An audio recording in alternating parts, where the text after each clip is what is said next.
ఒక్కసారి కొమ్మూరి గోల్డ్ కి కాల్ చేయండి. తాకట్లో ఉన్న మీ బంగారాన్ని విడిపించి మార్కెట్ ప్రైస్ కి వాళ్ళు కొనుక్కుని మిగతా డబ్బులు మీకు ఇచ్చేస్తారు. హాయ్, వెల్కమ్ టు మనం టీవీ. మన టీవీ మన కోసం 2024 అసెంబ్లీ ఎన్నికల షాక్ నుంచి వైసీపీ రాష్ట్ర వ్యాప్తంగా కోలుకుంది. ప్రభుత్వ విధానాలపై పోరాటాన్ని ఉధృతం చేస్తుంది రోజు రోజుకి. కానీ ఉమ్మడి చిత్తూరు జిల్లా పార్టీలో మాత్రం ఒకప్పటి ఉత్సాహం, నాటి పెత్తనాలు కనిపించడం లేదన్న అభిప్రాయం ఇప్పుడు చాలామందిలో బలపడుతుంది. మరీ ముఖ్యంగా పెద్దిరెడ్డి రామచంద్రారెడ్డి కుటుంబం ఇప్పుడు పూర్తిగా మౌనం పాటించడం హాట్ టాపిక్గా మారింది.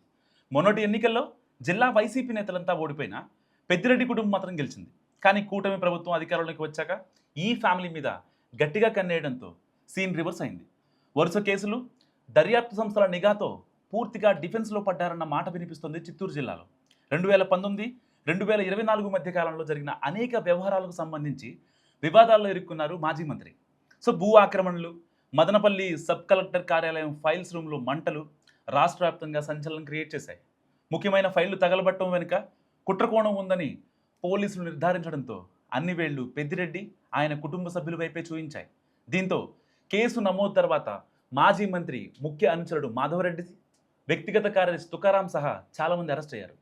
ఆ కేసు బుక్ అయి ఏడాదిన్నర దాటినా ఏమీ జరగలేదని స్థానిక కూటమి క్యాడర్ నిట్టూరుస్తున్నా ప్రభుత్వ పరంగా చాప కింద నీరులా జరగాల్సింది జరిగిపోతున్నట్టు తెలుస్తోంది. ఇక పెద్దిరెడ్డి భార్య స్వర్ణలతో పాటు బినామీల పేరు మీద జరిగిన డీకే భూముల అక్రమ రిజిస్ట్రేషన్ల రద్దు చేస్తూ అన్నమయ్య జిల్లా కలెక్టర్ ఆ మధ్య ఉత్తర్వులు ఇచ్చారు. అలాగే తిరుపతిలో పెద్దిరెడ్డి నివాసం ఉంటున్న ప్రాంతం బొగ్గమఠం భూములపై విచారణ తుదశ చేరింది. ఇలా అన్ని వైపుల నుంచి పెరిగిన ఒత్తిళ్లతో పెద్దిరెడ్డి ఉక్కిరిబిక్కిరి అవుతున్నారని, అందుకే ఎక్కడా రియాక్ట్ అవడం లేదన్నది ఇంటర్నల్ టాక్. ఒకప్పుడు జిల్లాలో తాము గీసిందే గీత అన్నట్టుగా సాగిన వ్యవహారాలన్నీ ఇప్పుడు రివర్స్ కొడుతున్నాయని చెప్పుకుంటున్నారు. దీనికి తోడు అక్రమ ఇసుక, మైనింగ్ కేసులు కూడా పెద్దిరెడ్డి కుటుంబాన్ని గట్టిగా వెంటాడుతున్నాయి. తాజాగా ఇసుక వ్యవహారాలపై ఈడీ రైడ్స్ జరగడం చిత్తూరు జిల్లా రాజకీయాల్లో కాకరేపింది. ఇక పొంగునూరు నియోజకవర్గ పరిధిలోని పులిచెర్ల మండలంలో అటవీ భూములను ఆక్రమించి ఫామ్ హౌస్ నిర్మించారంటూ అటవీ అధికారులు యాక్షన్ తీసుకున్నారు. రామచంద్రారెడ్డితో పాటు ఆయన కుమారుడు రాజంపేట ఎంపీ మిథున్ రెడ్డి, సోదరుడు తంబళ్లపల్లి ఎమ్మెల్యే ద్వారకానాథ్ రెడ్డి, ఆయన భార్య ఇందిరపై అటవీ శాఖ కేసులు నమోదు చేసింది. కేసులు నమోదు చేయడమే కాకుండా ఆ భూములను కూడా తిరిగి స్వాధీనం చేసుకుంది. ఇలా అన్ని వైపుల నుంచి లీగల్గా ఇతరితర ప్రెజర్ పెరుగుతుండడంతో పెద్ద ఆయన బయటకు రావడం లేదన్న గుసగుసలు వినిపిస్తున్నాయి జిల్లాలో. తాజాగా సొంత సంస్థ పిఎల్ఆర్ ఇన్ఫ్రా పనులపై విజిలెన్స్ దర్యాప్తు స్టార్ట్ అయింది. ఏపీఆర్పీ కింద దాదాపుగా 490 కోట్ల రూపాయలు రహదారి పనులకు సంబంధించి దర్యాప్తు మొదలుపెట్టిన అధికారులు అసలు పనులు చేయకుండానే బిల్లులు తీసుకున్నారన్న ఆరోపణల మీద ఫోకస్ చేశారు.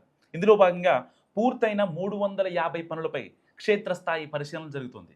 మరోవైపు లిక్కర్ కేసులో స్పెషల్ ఇన్వెస్టిగేషన్ టీం అధికారులు పెద్దిరెడ్డి, మిథున్ రెడ్డిని అరెస్ట్ చేయడంతో దాదాపుగా 70 రోజులు పైగా రాజమండ్రి జైల్లో ఉన్నారు. ఆయన బెయిల్పై బయటకు వచ్చాక మళ్ళీ పాత రోజుల్లా యాక్టివ్గా లేకపోవడంపై క్యాడర్లో ఆందోళన వ్యక్తమవుతోంది.